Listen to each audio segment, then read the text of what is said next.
Bismillahirrahmanirrahim. Ar-Rahman.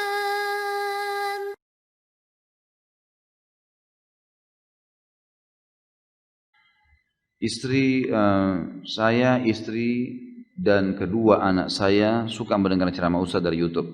Dan saya ikhtiar setiap Rabu datang ke Blok M Square untuk mengaji langsung dengan Ustadz. Pada kesempatan ini saya ingin bertanya terkait investasi yang saya sisihkan untuk alokasi pendidikan kedua anak saya di masa datang. Saat ini anak saya yang pertama berusia 9 tahun kelas 3 SD dan yang kedua berusia 6 tahun TKB. Pada tahun 2013 saya mengikuti instansi asuransi ya. Baik, nggak usah disebutin nama asuransinya ya. Dalam program syariah. Premi yang dibayarkan per tahun 6 juta. Sudah 3 kali saya store sehingga total 18 juta rupiah. Akan tetapi di tahun pertama ada biaya apa ini?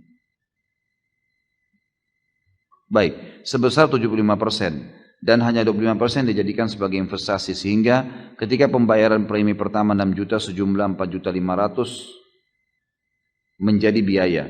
Hanya 1,5 juta yang jadi investasi. Di tahun kedua dan seterusnya 100% menjadi investasi.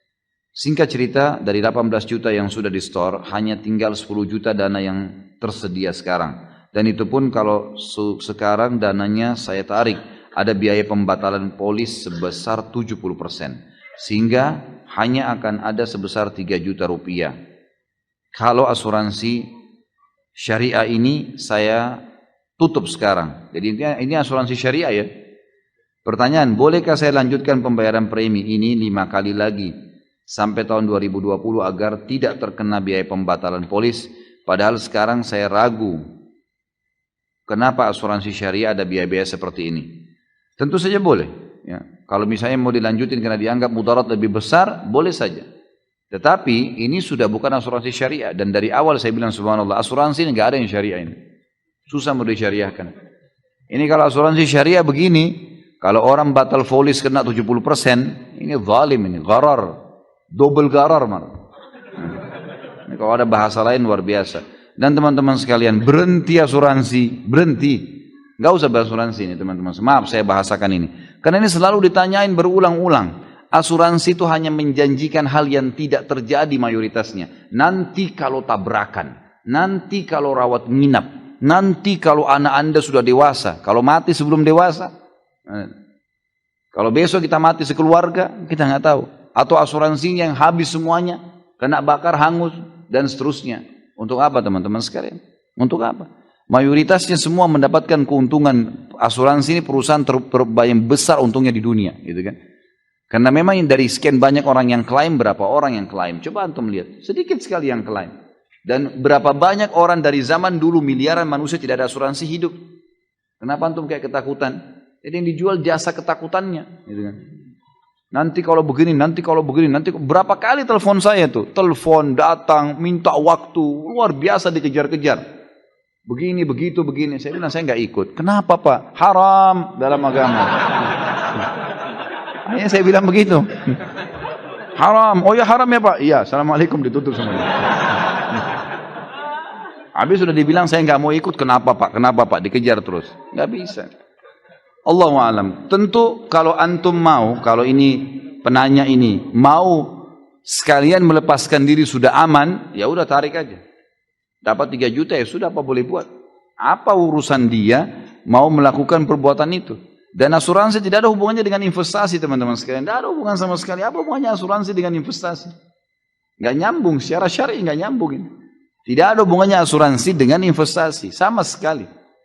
Kalau mau betul-betul investasi, perusahaan memang investasi, orang investasi lalu dikelola. Tapi kalau dia masuk asuransi dengan jaminan memberikan nanti kalau sakit, nanti kalau anaknya dewasa, nanti kalau begini, kemudian dengan alasan investasi dana nggak nyambung, nggak ada tali penyambungnya, gitu. Nggak bisa. Investasi ya investasi, udah selesai.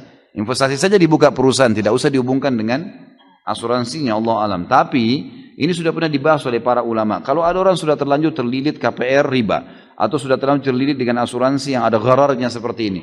Kalau dia tarik maka lebih merugikan. Bolehkah dia lanjutkan sementara memang itu merupakan kemampuan dia untuk mengambil haknya? Jawabannya boleh. Tapi ingat, Kalau dilanjutkan pun sampai 2010 saudara, 2020 tadi, maka yang antum boleh tarik hanya yang antum store. Ya. Jadi jangan sampai kita lanjut sampai 2020 nih. Ternyata yang kita store misalnya 100 juta. Lalu karena sudah mencapai target tahunnya, kita akan mengambil dari perusahaan, dari asuransi 200 juta. Ini apa alasannya nih? Gitu kan? Nggak bisa. Oh investasi, baik. Bapak pernah lihat nggak investasinya apa? Sektor real bukan? Dia masuk ke judi atau bukan nih? Haram atau enggak investasinya? Tanya, mana? Coba saya mau lihat. Oh sektor real ada perkebunan. Di mana perkebunannya? Saya mau lihat coba. Kebanyakan fiktif itu. Kebanyakan. Saya tidak katakan yang ini ya. Kebanyakan mereka tidak punya.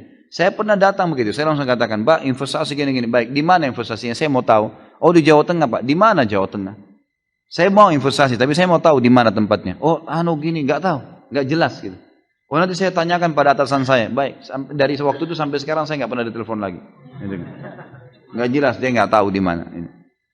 Jadi kalau antum punya modal begini, subhanallah, punya 6 juta uang, lebih baik dimulai dengan usaha pribadi, mandiri. Coba pelan-pelan, apa yang bisa dijual gitu kan, itu lebih baik. Atau tabung saja buat anak, murni. Setahun 6 juta, alhamdulillah ditabung buat dia 6 juta per tahun. Sudah alhamdulillah sangat bagus gitu kan.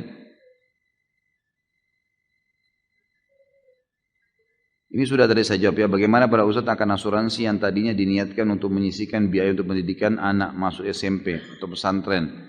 Sudah ada dananya, boleh ke asuransi ini? Sudah saya jelaskan. Jadi Allah alam saya sarankan penanya, dan jazakallah khair sudah datang di pengajian ini bersama istri dan anak. Mudah-mudahan insya Allah dicatat pahala oleh Allah Subhanahu Wa Taala. Dan saya sarankan pribadi, kalau tanya saran saya maka lepaskan diri dari situ teman-teman sekalian. Semua yang berbau gharar, yang berbau riba, yang berbau zalim, subhanallah pasti membuat dada sesak. Pasti membuat ada sesuatu yang kayak terikat gitu loh. Sesuatu yang sifatnya halal pasti pelong dada itu. Coba dipraktekin di lapangan. Dan subhanallah kalau saat kita terikat dengan sesuatu akad yang ada hukum minimal syubhanya dalam agama, itu kita kayak sulit untuk mendapatkan jalan keluar, kayak berpikir, kayak ini susah. Ada saya cobaan-cobaan juga datang. Coba keluar dari kemelut itu dan mulai coba dengan usaha apa kayak usaha apa ya. Kalau nggak bisa ya nabung. Ingat teman-teman sekalian, semua anak kita itu hanya titipan. Pernah istri saya bilang sama saya, bagaimana kalau seandainya kita meninggal nih? Anak-anak bagaimana? Saya tanya balik, apa hak kamu kepada anak-anak ini? Apa andil kamu di anak-anak ini? Ada sesuatu? Kau yang lukis alisnya? Kamu yang lukis matanya? Kamu yang berikan dia lidah? Kamu yang kasih dia nyawa? Enggak, baik. Apa andil kamu? Ada penciptanya. Kalau kamu sama saya mati, penciptanya akan mengurusnya. Sebagaimana kamu dan saya sekarang diurus setelah orang tua kita meninggal. Apa yang mesti ditakutin nih? Gitu kan? Jadi tidak usah terlalu jauh ke depan sana teman-teman sekalian. Bukan saya larang ya.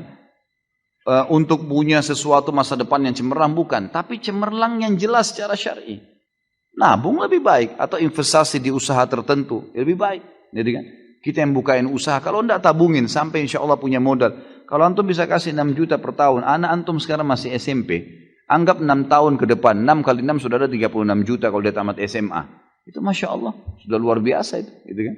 Mungkin bisa bantu biaya sekolahnya. Ataupun mungkin dia nanti bisa dipakai sebagai modal. Mulai dia berusaha masuk pasar. Dia coba kenal dan seterusnya. Itu lebih baik.